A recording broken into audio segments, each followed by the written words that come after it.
RC 28, we do have 7 classroom teachers added as part of reopening. We have covered 4 of those 7 with transfers that have been approved by the board.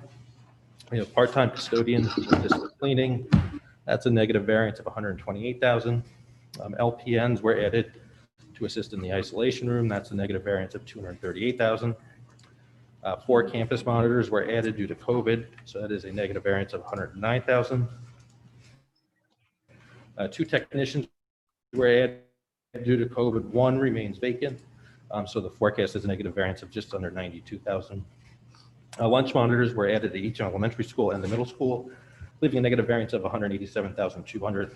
Nurses have worked overtime to assist in contact tracing due to COVID, so that is a negative forecast of $27,000.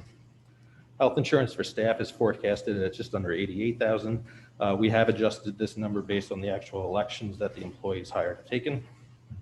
Staff development for reopening is still forecasted at the $20,000. As discussed at the last board meeting, nursing stipend for the COVID compliance officer of $20,000 has been added to the forecast. We have added a forecast of substitutes of $49,000. This is in part due to the MOU with the DEA. We have also have purchased plexiglass, and that forecast is a negative variance of $103,000. The majority of that cost is being reimbursed by the Coronavirus Relief Fund. We did submit the drawdown of that grant actually on Monday, so we expect to have those funds in district within the next week or 2. Lunch tables were purchased, leaving a negative variance of $6,400. Contracted cleaning staff was added. The middle school and high school during the week at $115,000. Contracted cleaning at the weekends for $251,000. We have purchased PPE such as face masks, gowns, gloves, shields, face shields. Negative forecast of $81,000. Custodial supplies such as disinfectant, microfiber rags, soap. We are forecasting $120,000 for the year. The HVAC system did have an independent evaluation, which was about $11,000. We did have to add additional police services at Oxford and middle school due to traffic concerns. In total, this has been just shy of $34,000. All the schools have Connex boxes for storage to remove classroom items, furniture to allow for social distancing. The tents have been rented at the high school for $3,500. Exhaust fans have been surveyed and repaired for about $47,000. Elementary libraries have had air conditioning units added for those spaces have been turned into learning spaces. The internet speed was upgraded to accommodate the number of devices. This is about $33,000. Document cameras, Chromebook covers, ViewSonics and devices have been added, so that's about $121,000. We did purchase Zoom. It's about $32,000. Materials for additional sections that were added, $69,000. We did include in this forecast updated numbers from the YMCA for boys swimming and then gymnastics. So swimming is $67,860 and then gymnastics at $19,000. And then similar to previous months, the cost to sanitize the buses at a little over $8,800. Committee questions. Can I ask, and I don't know if you want to do it as we go through the October report, so if you want to wait, given now that winter sports have been moved back, I'm just wondering about our forecast for YMCA swimming, gymnastics, and kind of all other sports, ice time, other rental fees that we might pay in the district. How are we preparing or forecasting for that? So we're currently assuming that the season's going to run in full, but just compressed. As more information comes back and if certain games are canceled, we would obviously have a reduction, either rental fees, transportation fees, and things like that. But in talking to Chris Manfredoni, he's expecting or hoping that the season will just be compressed at this point. So with any outside facility, do we have COVID-related clauses that allow us to adjust as needed, depending on what we find out about a winter season? So in some instances, we can have a refund if it's been an item where you had to prepay to kind of rent that space. In some places, they'll actually give us a credit, which would be applied to future use should we have a normal year going forward. Okay. So this would apply to hockey. I'm sorry. No, go right ahead. Just apply to the hockey as well. Yep. And as we see right now, it sounds like January 19th is the beginning of practices. So that would be a very condensed season. And we wouldn't be utilizing those facilities for about a month period. Usually those seasons start at the end of December. So that seems like at some point there would be a good discussion with the Y and the other facilities just to see if we get an update to them from them based on what we're seeing now as the projected start date. Sure. Mr. Sini. I guess follow-ons on that one. Has the Y been paid their rental fee? For girls swimming, the check will be issued next week. Okay. So we did not want to pay until the season was completely completed. So that check is due next week. Okay, so that's for the previous season. Correct. So The time- swimming and gymnastics have not been paid. And they won't be paid until the season? Everything's are complete. Okay, perfect. Just as a follow-on to the fall sports, those were also condensed seasons in many ways. One sport, all sports. They didn't have playoffs, or the playoffs were stunted. No state competitions. Have we calculated the savings from that yet? No, so we're still working on items such as transportation, which would probably be the biggest savings we'll see within athletics for those seasons. We'll probably have that in the December report. We're still pulling information from First Student and from our other providers. Okay, so that's yet to come. Yet to come. Okay, thank you. So educate me here on things like states, because it's a good question for athletic. Would we have already contracted for transportation, or do we do that based on participation? You typically pay by the route. So if you have 5 routes, you're paying for five times. If you have 0 routes, you pay for 0 routes. Okay, so in terms of anticipated savings, we might not see huge numbers because, Right. okay. But you'll have a daily route savings based Yeah. on. But since they didn't have states, they didn't contract for states, so we might not see savings there because we never output there. Or do we, but Well, you do you budget. do budget Well, for we it. budgeted, yeah, We would, because we typically do assume we're gonna We're see gonna some do so state. many. Yeah, so Okay. I would say it's in the budget and then we'll probably see some. You just won't see the usage Corresponding. against it, correct? Right. So can I stay on transportation for a sec unless you have someone go on athletics? No, if you're on transportation, go with it. Just on the regular transportation, I was wondering if you just touch upon as we move between models, what, in general, just give us a general overview, what we could see with Sure. anticipated cost savings as Sure. we shift. So the buses are all tiered. So whether we're a hybrid at the middle school or high school, but all in at the elementary, we still use the bus. So whether you use it once or you use it 2 or 3 times, you pay the same amount of money. So we're not expecting any savings for regular transportation or just, home to school transportation. Things like the Fitch Academy, and we mentioned the late buses at the middle school. Those are, again, based on usage. So obviously right now we're not running the late buses at the middle school because there aren't really any late activities going on. So we are anticipating savings going there. So we booked the savings assuming nothing's going to happen through December. Obviously, if that continues in the winter and then the spring, that number will grow. The Fitch Academy, we've seen a little bit less transportation, but we haven't disencumbered those funds yet. Okay. We've been able to actually drive some of those individuals with our in-house transportation suburban drivers, because some of their routes, which were previously out of district routes, those students have now maybe gone to hybrid or remote, and so they're not driving as often, which frees up their time. So it's a little bit fluid, but we'll make those adjustments as the year progresses. So even if we move to a fully remote model, we're still basically, well, I guess would we be in the same situation that we were in the spring? Let's hope we don't go to there, but. So if schools, let's say, were to shut down and we were to go fully remote, we would have to negotiate with First Student in terms of any reduction we would see in the daily rate. Okay. Thank you. Question? Yeah, I just have a question about the police services that were added at Ox and middle school. It's my understanding that traffic is still pretty terrible. Are those police expenses one and done? Are we continuing to hire police? What's the thought process? So they don't feel they can be there every day of the school year. It is definitely a strain on the police force. So really it's what we use through October. We have not really anticipated having them going forward. Obviously, if it continues to deteriorate or get worse and we have to bring them in, we might see it go up a little bit, but it's just through October expenses. Maybe that's something we could cover at the board from a policy level, just in terms of what mitigation tactics that they've used from a policy perspective.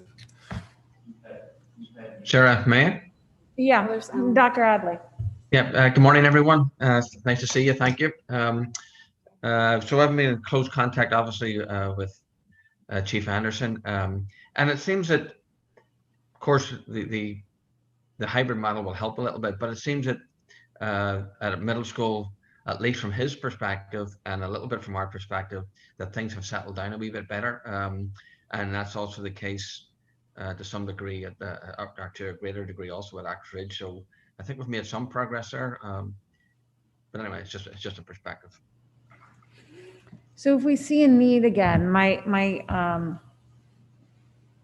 question would be, and Duke, it's good to hear that you're having conversations with the town. My question would be kind of looking at how we can solve this as a group, both traffic-wise and expense-wise, because I wouldn't want to hit an education budget around traffic if we could avoid it, and work as an overall group to, how do we utilize our services? Those roads, part of the problem, I think, is you're looking at a state road and you're also looking at a heavily trafficked road to transportation. So the schools are certainly a major contributor to, but there's other people on that road. So maybe if we can work as a group to keep expenses low or shared or in the best interest of everybody, if we have to continue anything going forward.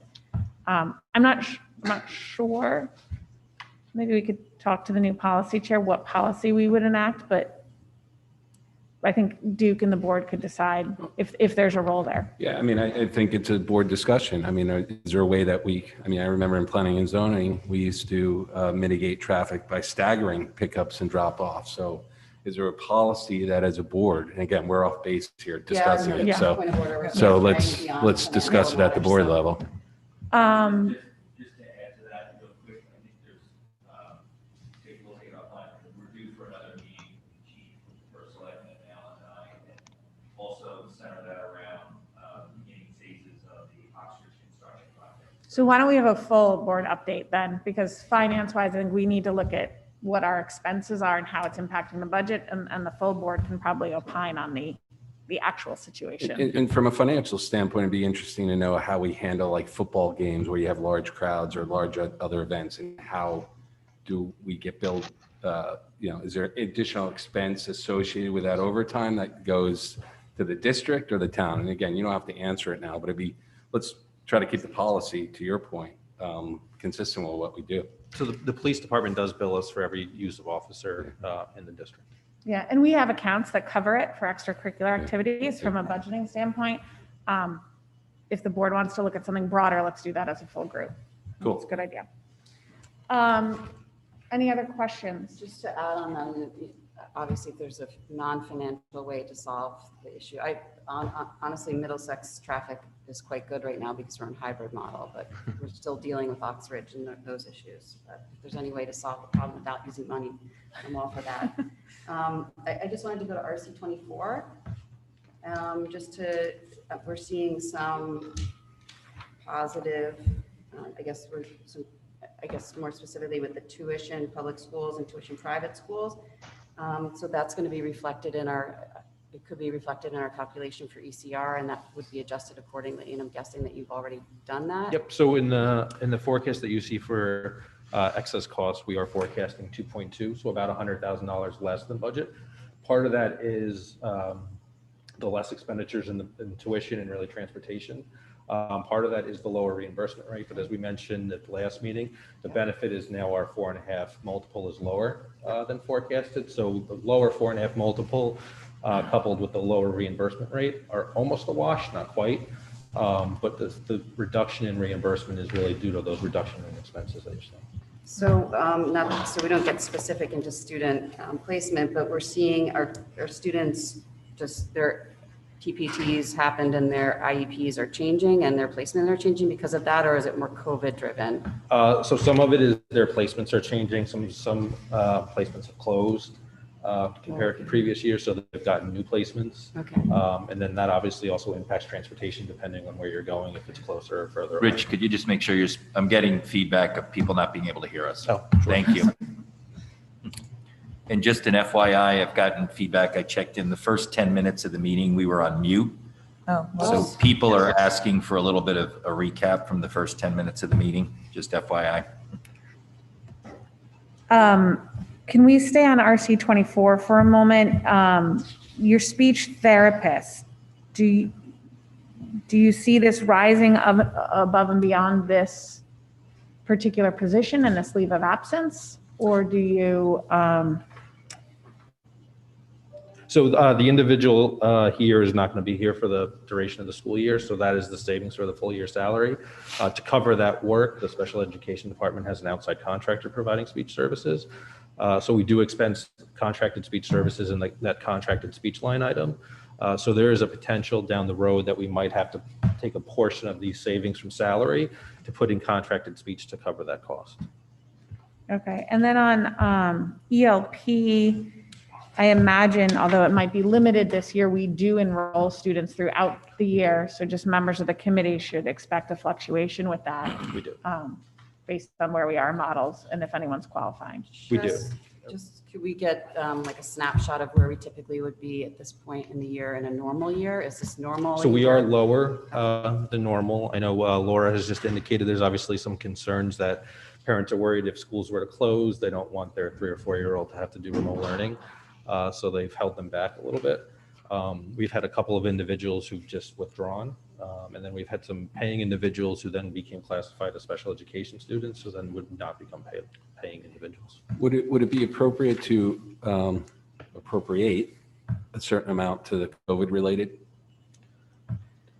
That's what I'm wondering. It's I kind of have like one of to- those gray areas, I guess, but I'm sorry. it's one of those, I guess it's kind of one of those gray areas that we talked about in the previous meetings. Yeah, I wouldn't say the whole thing, but it sounds like you're getting some specific feedback from students that, or parents of students that, So if Laura has an enrollment number and she knows that if she can quantify that there was a specific withdrawal due to COVID concerns, I think that that's a reasonable COVID expense because they've expressed that, and it might not account for all of our lowers, but for if there's 1 or 2 students we know of, or 4 or 5, I would put that into a COVID I think expense. as long as she knows that it's they withdrew because of COVID, that's Yeah, fine. Right, I think it has to be. Definitive, specific, yeah. Yeah, we can't just say, well, maybe it was COVID, Yeah, or right. maybe they weren't ready. Or Alan, did you have something? I'm sorry. I'm not used to you being over there. I would just be understandably cautious about that. I'll just state that. I just be cautious. I understand what would be the only way we can get that is just by asking a parent, was the COVID the influencer here? Now I'm not saying I'm not going to believe parents. I'm not saying that, but at the same time, it's a strange way it's sort of like to do budgeting to some degree. So I just caution that somewhat. But I don't think John and I are asking us to be proactive on that question as much as reactive. If someone has volunteered that information to Laura, it might at least round out the picture as we move forward in this appropriation to people, because this is actually an area where we do see revenue come in. And I think Yes, we of course. need to have a full picture.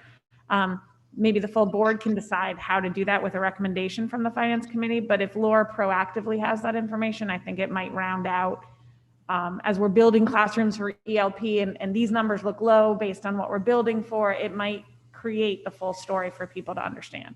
And can I just add, so, I mean, even if this isn't a loss that we would attribute at the end of the day to COVID, we can go to the Board of Finance and say, we know our programs are impacted. We haven't asked for this money, but there is more of an impact than we're even showing right now in the presentation. So I think Okay. Yeah, if it'd be it's something good- that we're not comfortable putting forth as a COVID expense, we can still talk about the fact that our programs are being impacted. Oh, sure. Let's use conservative Yeah. Yes. estimates on that, but it also helps form a good narrative for the budget season, as Deb pointed out. Can I go back to the students that returned to district? You mentioned that some of the schools that they were in have closed. Is that closed for the year because of COVID, or do we expect that those students will be outplaced again, or? So in some of those instances, they just went to a new outplacement facility. Okay. Some facilities have closed permanently. Other board questions, Mr. Cini? So now that we're in hybrid, the question comes up about the weekend cleaning services. Since we don't have any children in the district, is there any way that we can reallocate those efforts on a regular weekday while we're in hybrid? Like, how does the contract work? And could there be, I know this is an incremental expense, but could we somehow save some money while we're in hybrid mode, at least at the middle school and the high school? Well, the kid. Well, what do you mean in terms of, John, the Since the children are still in, we still have the kids coming in. Not on Fridays, though, right? But do Yes, we that's have correct. Coming in on Fridays? Is there any, can these cleaning services be done on Fridays, or at least some of them in existing, in those buildings that were hybrid, i.e. the high school and the middle school? Can we reallocate some of those efforts during the day that there are no children in the building? Obviously, go ahead, sorry. The weekend cleaners, they're likely not available. They're really like part-time people who are looking for second jobs. So it's not likely that we could get them to work on a Friday. At the middle school and high school, we did supplement during the weekday with contracted cleaning. That's the forecasted expense of about $115,000. So they're still coming in on the weekday along with our in-house custodians. So the weekend cleaning services that we outline are only done at the elementary schools? No, so they're done at all 7. So you could theoretically cancel the weekend cleaning on Saturdays for the middle school and high school to see a savings, but you couldn't use those people to clean on the weekday. Okay, so I guess that's a question now that we're in hybrid, is can we reallocate those efforts at the high school and middle school while we are hybrid? Potentially, yes. Okay. So my concern might be maybe to see how long we last in this model or need to transition to another model before we do it, considering we've just got into Understood. this. So maybe we watch it and then keep an eye about what changes we might need to make, depending on what model we either move to, stay in, go back or forward to, for lack of a better use of the spectrum this way. What kind of time frame would we? I think we have to look at a recommendation, but I mean, we've been in for less than a week. So I think before we start playing around, I mean, my idea for the committee to consider before I make a recommendation to the board is we need to be in it longer and see how long we stay in it and see the need. I think my concern is we keep seeing cases each day. So I think our staff probably wants the confidence that these buildings are as clean as possible. So I would give it more than a week. But less than a year? Yeah. Really, I'm not that's trying not to, a great. again, just to be clear, I'm not trying to lessen the cleaning intensity, but given that we now have a day without students in 2 of our big, largest, facilities, at some point in the future, could we kind of reallocate those efforts and save some money on the incremental expenses that we spent for cleaning? It sounds like the answer is yes, but it's not quite the right time to do that. So just to go a little deeper on that question, if we were to transition cleaning from Saturday to Friday, imagine it the same group. I mean, I'm not concerned necessarily about who's doing it. Is that a savings or is that just a transfer of schedule? So we pay by the weekend. So obviously, if we're not going to do it one weekend, we would not pay for the weekend of that building. The individuals who are currently working on during the week, including our contracted cleaners, would just be your expense, and they would just focus on cleaning like they'd normally do during the week. I mean, the benefit on the Friday is it's obviously easier to clean when nobody's in the building as opposed to when you have students and staff on the building. Yeah. So just to follow up, the terms of the contract are flexible enough so that we can do that. We can call them up that week and say, hey, we don't need you this weekend. So for example, like we don't have to have them on the weekend of Christmas break because the buildings are empty and our custodians are there the whole time. Same with spring break or winter break. If we decide we're going to shut down completely, we can cancel that just like we did in the spring of last year. So there's flexibility built into that contract. Yep. And then the last question related to that, if we go totally remote, there would be no need for the weekend cleaning services to commence, correct? It would likely be that we would pause those costs just like we did in the spring with our contracted cleaners. Thank you. So I think again, Dr. Adley. Yes, Madam Chair. I think it by the board meeting on Tuesday, we could give you a good sense of a transitional time and an operational sense of how that works. Just so as anyway, I think by Tuesday we can give you a better sense of that. I just sort of like administratively to make sure that we're covering our bases and planned accordingly. So why don't we proceed like this? Why don't we give it a minute, see how this plays out? As long as the administration knows this committee is looking for recommendations, certainly that if we could save, we would love to hear to save. That's our intent, as long as it's safe. And then we can go back to the board, short of the board having, a different feeling earlier than that. But we would be looking to see where we can recoup if possible. Is that fair, everyone? Perfect. Any other questions? Yeah. Mrs. Parent? Oh, sorry, Mr. I'm coming. Forget to look right. It's hard when you sit on my right. I'm a lefty. I just have a quick question about our C15 technology, the deficit of 11,000 for repairs and services. Do you anticipate more deficit as we go forward, or are we kind of leveled out? So we saw a big spike in the beginning of the year as students brought their devices back from the previous school year. It started to level out. Typically, when we go in a hybrid or a remote, we see it spike again. So the reason we're forecasting that deficit is really the middle school, because it's Chromebooks, not so much iPads. Is middle school obviously is back in hybrid. We've used probably 70% of the transfer that we brought forward in the last month already. So that's why we're forecasting that additional expense. Mrs. Ritchie? So I just wanted to, for RC18 staff turnover, you gave a good description, but I always like to get a little reminder of how this was working. So maybe you could just give us a brief overview of where we started with the budget and where we are right now. Sure. And why. So RC18 books the credit in the budget, which is the savings. We never post an expenditure against it. So at the beginning of the year, when you hire all your new staff, we allocate the savings from that credit to whatever RC that staff is in, whether it's the high school or the middle school or any of the elementaries. Sometimes you end up hiring more expensive. Sometimes you will end up hiring much less expensive. So we take an estimate that a staff member is going to turn over from an average of an MA18 to an MA10. It also somewhat includes non-certified staff. The saving is obviously a lot less because they don't have steps. So in the case of this, what you'll see is instead of a credit budget, you actually now see a positive budget in that line item because it's the excess over the credit. So we budgeted about $560,000 as the credit to start the year. So once we allocate those savings throughout all the individual RCs, you see that zeroed out. If you've exceeded that credit, now you have a positive budget in that account, which basically becomes available funds to use for a transfer for a shortfall or for a COVID expenditure or whatever it might be. Not all the teachers, obviously, if you're just talking about teachers, resign before the start of school year. So it is something that fluctuates and it can go up during the year. If we get more, it could go down. If we get more teachers maybe who resign, but you replace them at a higher level expenditure. Okay. So it's still in flux at this point in time, but what we're seeing is potential. There's been more movement in terms of staffing, and that's probably related to COVID. I would say we did get probably 5 or 6 individuals who left right before the school started. And I would think that's, well, we probably can't prove it. It's likely that's because of COVID. Okay. Thank you.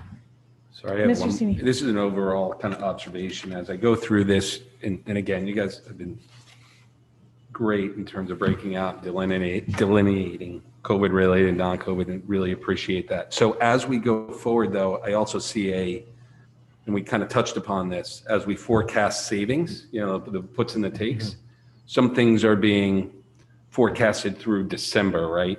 And then some things are annualized.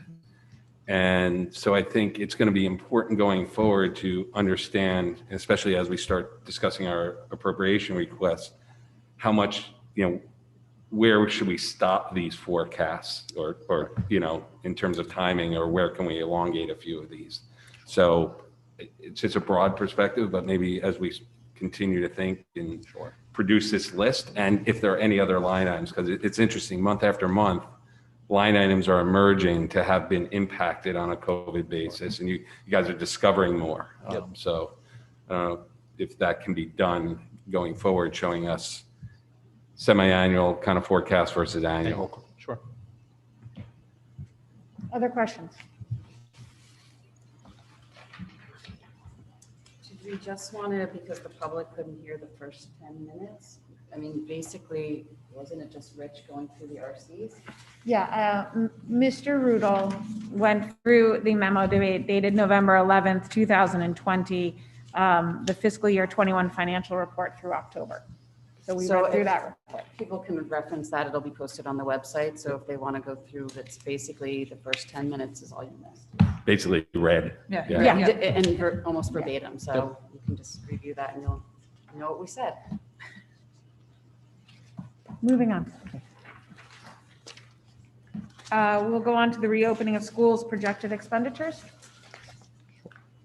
So as we mentioned, we have projected expenditures in the operating budget of just under 2.5 million. There are transfers being proposed to bring that down by 49,378.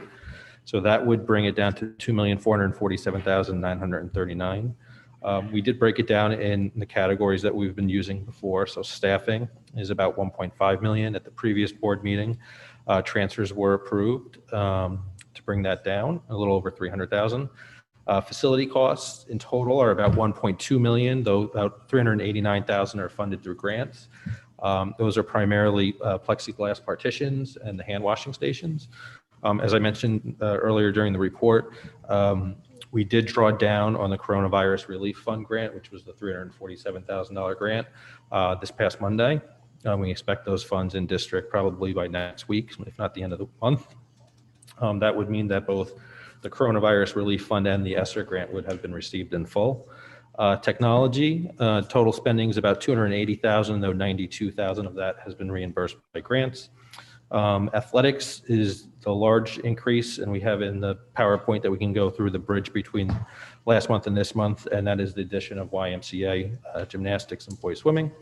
Transportation is the cleaning of the buses, and the materials has stayed relatively flat.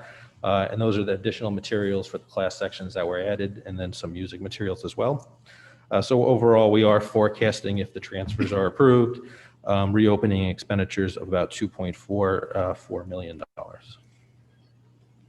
Questions, Mr. Sini? So this is the first time, at least that I'm aware, that we've quantified the value of the use of Y facilities. And I understand in the past it was almost through a informal barter system, if there's a way to put it. So I guess from an accounting perspective, now that we have a value attributed, would you or would the administration be willing to look into maybe accounting for this more in a definitive way going forward? Because in a way, they've also defined the value of our gymnasiums. So I don't know if you have initial reactions to that, either of you, but I think it goes down that we can actually now account for it, that we have a fair value. Well, yeah, the answer to that would be yes, we can. And we'd have to delineate those expenses to the YMCA. In general,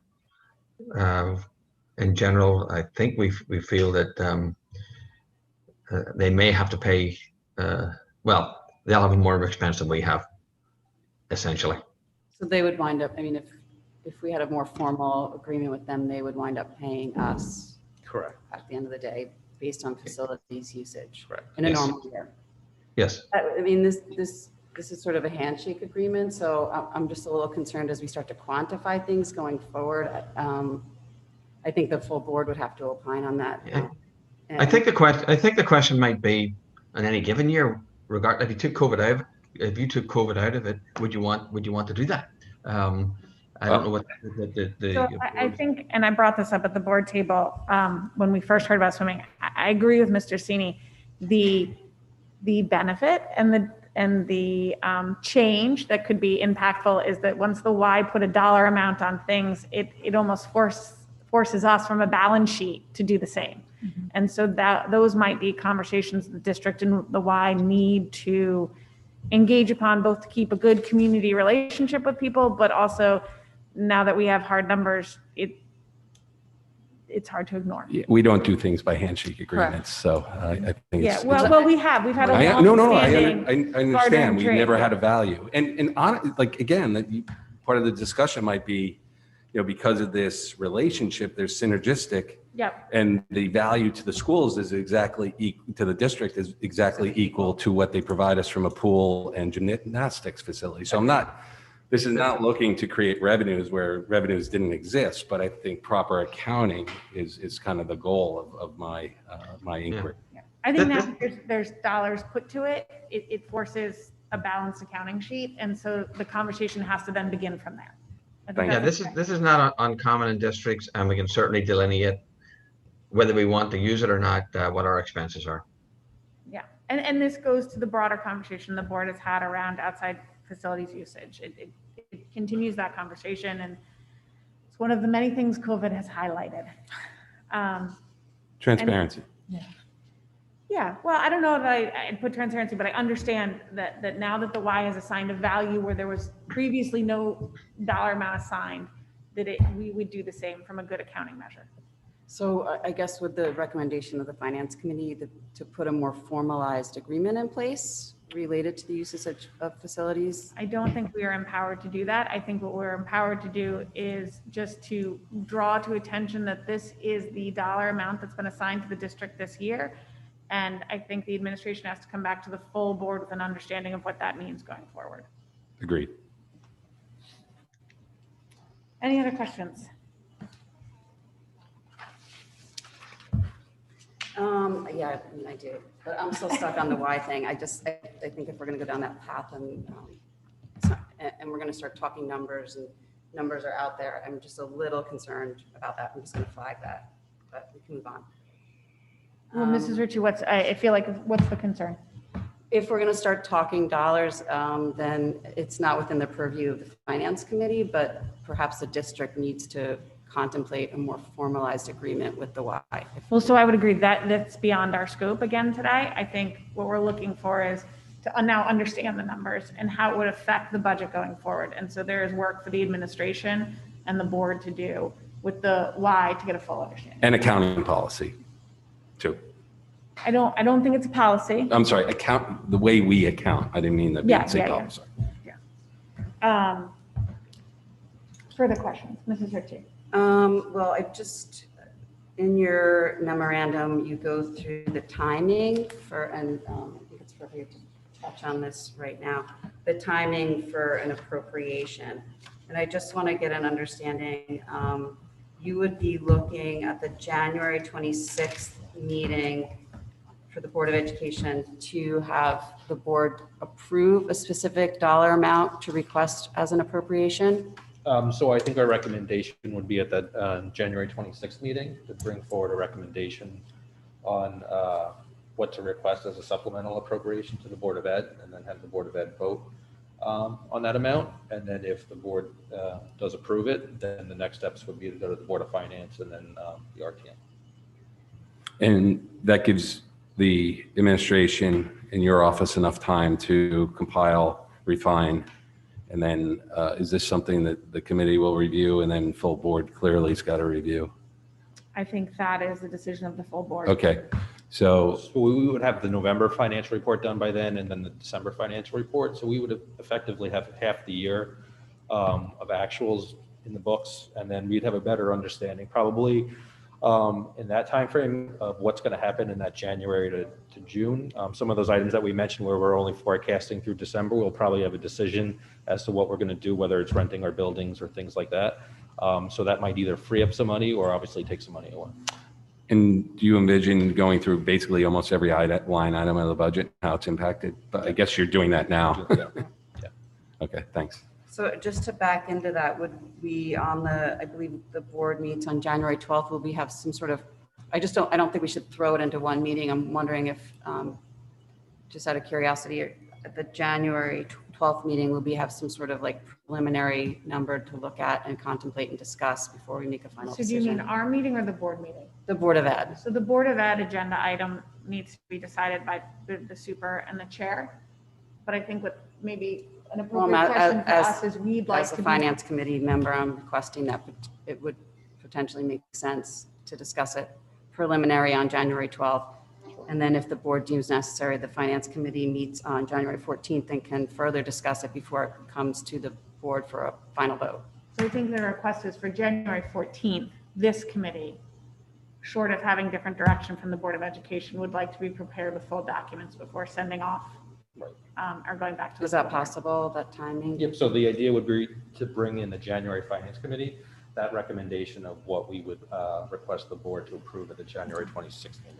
Okay, because the finance committee does not have a December meeting set up as of now. Do you feel that one would be necessary or it is not necessary? I think we would just do it in January. Okay. Other questions? Okay. I'm sorry. You mentioned the food service. Maybe just give a little more detail around that. Sure. So overall, we've seen a much better improvement in the month of October because we were fully in. Sales actually for our food service program exceed those of all our neighboring districts who have the same provider. We've gotten a lot of positive feedback about the food. When we compare October to September, so September we were hybrid. We actually saw a 400% increase in sales from October to September. So obviously now that we are in hybrid at the secondary level, we're expecting a significant drop in sales going from really that mid-November through however long this is going to be. Typically a food program, the largest sales that you see are at the secondary level. Children in middle school and high school tend to purchase lunch more than those at the elementary level. So if that trend continues, we would expect obviously significant shortfall in revenue for the food service program. When we look at neighboring districts, so for example, I spoke to Westport, they're looking at a deficit in their food service program of almost $1 million. Weston's looking at one in the the $300,000 range that they indicated. Depending on how we do, we're probably looking at one in that $250,000 range. Now, obviously, if we reopen in full, that would likely improve. Obviously, the more kids that are in, the better in terms of generating food sales. But the more time that we're in hybrid, the lower our sales should be expected. So can you just repeat that figure? I didn't catch it. Probably between $250,000 and $300,000 if we stay in hybrid. Thank you. So that's something to keep on our radar screen as another expense that's going to. So since that just happened, we just went hybrid recently. We did not include that in the October report. We had a meeting with Chartwell's yesterday, and we're going to have another one right after Thanksgiving to kind of discuss where we're at. Part of what we can do with contracted employees, obviously, is some of those employees get furloughed. So you have that less expenditure, but we have our own district staff that we can't do that with at this point. So it's a balance between those two and how they manage food costs going forward. I get, since it's on the topic of food, how does that impact now the monitors that we hired to watch over the gymnasiums and the extra space for dining, Dr. Adley? Yeah, well, we would just use those monitors for the days that we need them. Okay, so that's also but it's basically is the same 4 days. do you have to have, given that you're only talking about half the students, you still have to have every room open, or can they be consolidated? If we can adjust it, the administration certainly will adjust it. Okay, thank you. Any other questions? Okay, moving on to the budget transfers for 2021.